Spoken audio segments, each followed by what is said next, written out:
Hello guys, this video we're going to talk about having a workflow that goes from sculpting, in this case ZBrush, to polygons, in this case 3ds Max, to CAD, in this case Plasticity.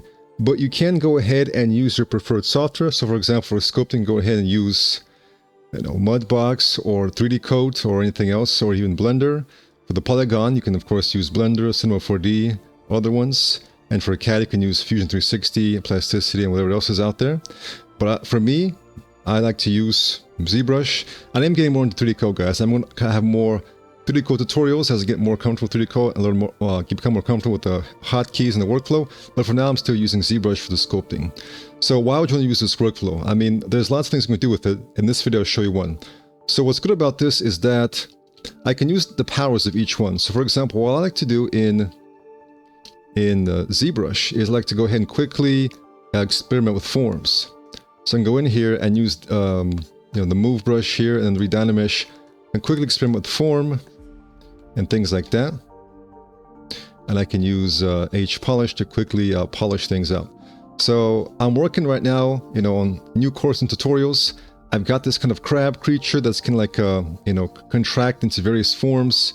And so it doesn't really make sense to use only one program because of the nature of the design. So I think it's really good to use multiple programs. Oops. All right, so, I've got that right there. And so now I can go ahead and maybe increase the resolution a bit. Let's go with 64.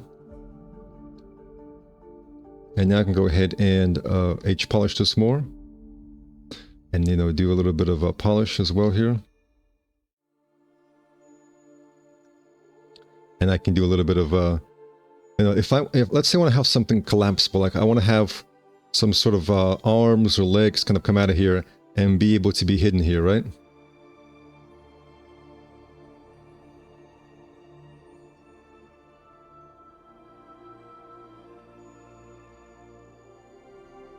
All right, so I can do something like that.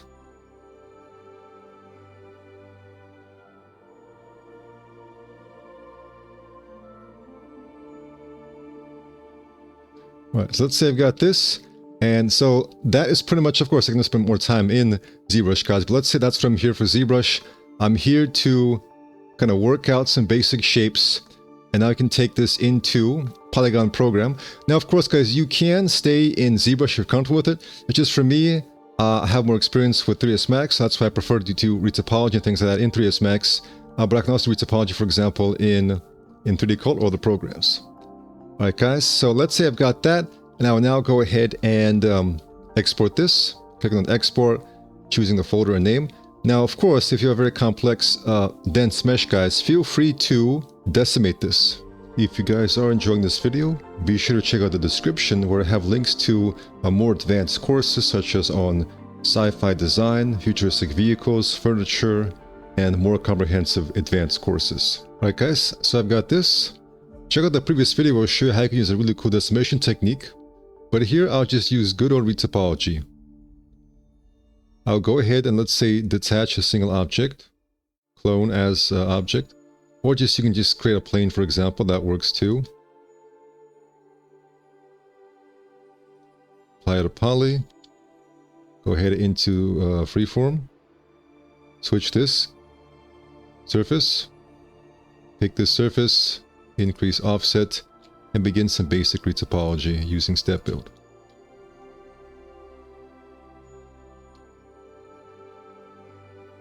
I like to switch to extend and extend this out.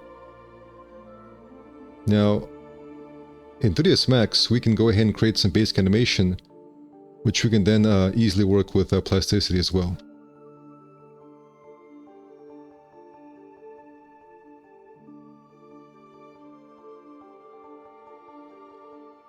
I also very much enjoy using the 3D Coats Retopology. You'll probably see me use that in future videos as well.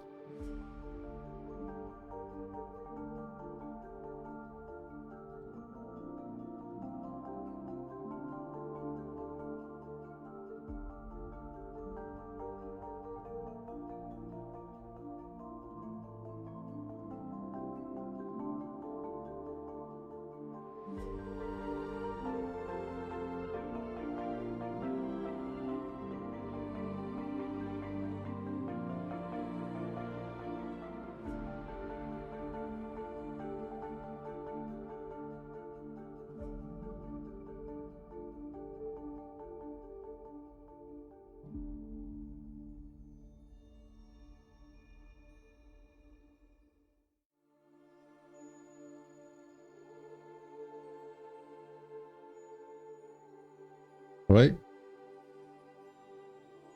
So let's say I've got that right there, guys.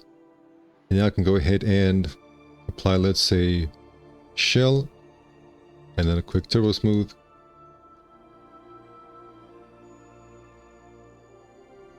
Alright, now, so the reason why I brought it into here is because now I can experiment with having, let's say, this retract.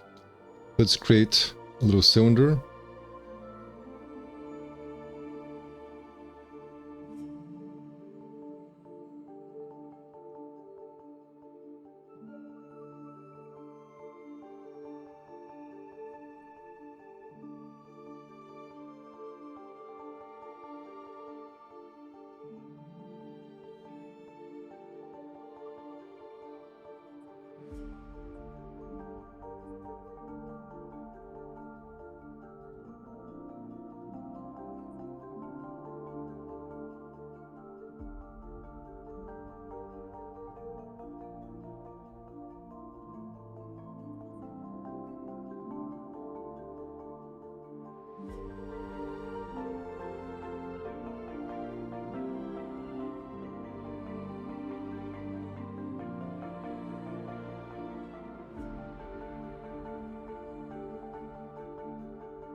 Actually, one thing that's very good to do is to change the animation system here.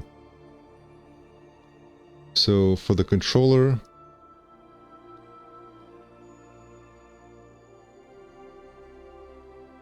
you would switch the rotation to TCB instead.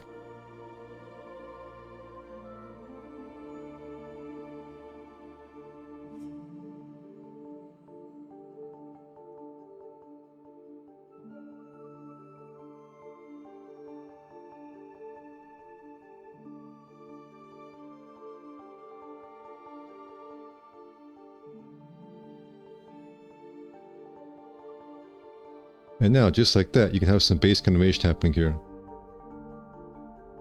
Or rather, let's have it be one continuous motion.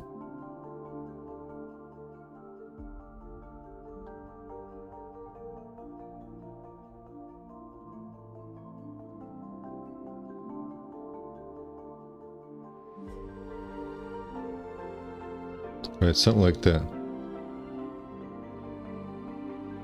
So we've got ZBrush, we've got 3ds Max.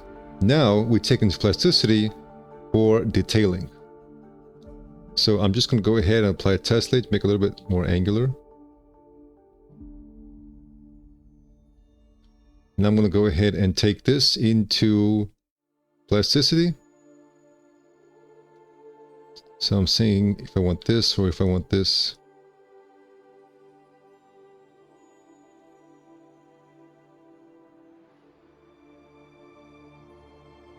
All right, I'll just insert a few loops here. Just some very quick subdivision results here. Or what I can also do is apply a crease set real quick. Select this. And do a quick little crease operation here. And then open subdiv and then turbo smooth.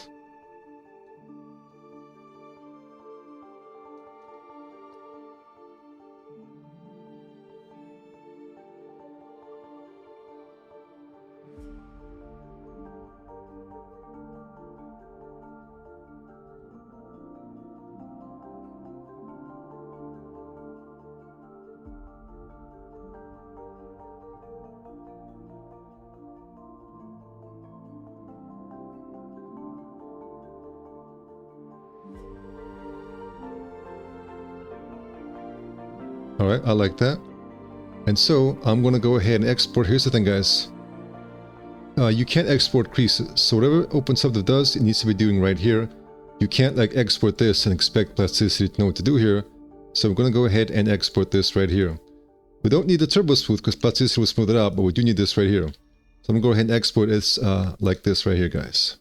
Alright, I'll see you in Plasticity. In Plasticity, we'll select this. So press F, PO, Poly Splines. Give it a few seconds and then OK. So in ZBrush, we got the main kind of sculpting detail. Very fast movement, pinching, and hard surfacing. And then in 3ds Max, we cleaned it up. We can of course spend more time cleaning up in 3ds Max and go for support loops. And we also did the animation, the basic animation setup. And so now in Plasticity, we can go ahead and add some quick details. So I'm not going to spend too much time obsessing with details here. I'm just going to show you the example of how it works. Just so you have this nice little workflow you can test out, guys. So even in the same file, guys, you don't have to always press Ctrl D, because if you press Ctrl D, here's what I've noticed. If I go over somewhere over here, right, and I select this, and I press, you know, Ctrl D, then I have to go all the way over here. And sometimes it's going to be a very awkward experience. So instead what you can do, guys, is you can just go ahead and select this, press Ctrl-Shift-C, and then you don't have to worry about having the same kind of camera angle. You just go in here and just go wherever you want, and then Ctrl-Shift-V, and it's right there.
Alright guys, now that I've got this, I can then go ahead and export this back into 3ds Max, and all I have to do is just link this to the previous setup. So I'll see you there. Alright guys, so here in 3ds Max, I'll go ahead and select everything except this piece. I will link it to this. I can select this piece. I can just kind of turn off all this. I can right click, I can go to Object Properties, turn off the renderable. So it won't be rendering now. All be rendered is the piece right here. And just like that, guys, you now have this, you can have this very advanced animation where you can work in ZBrush, get those shapes.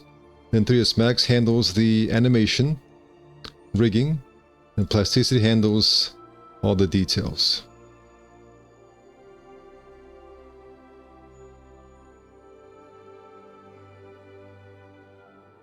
Thank you for watching and take care.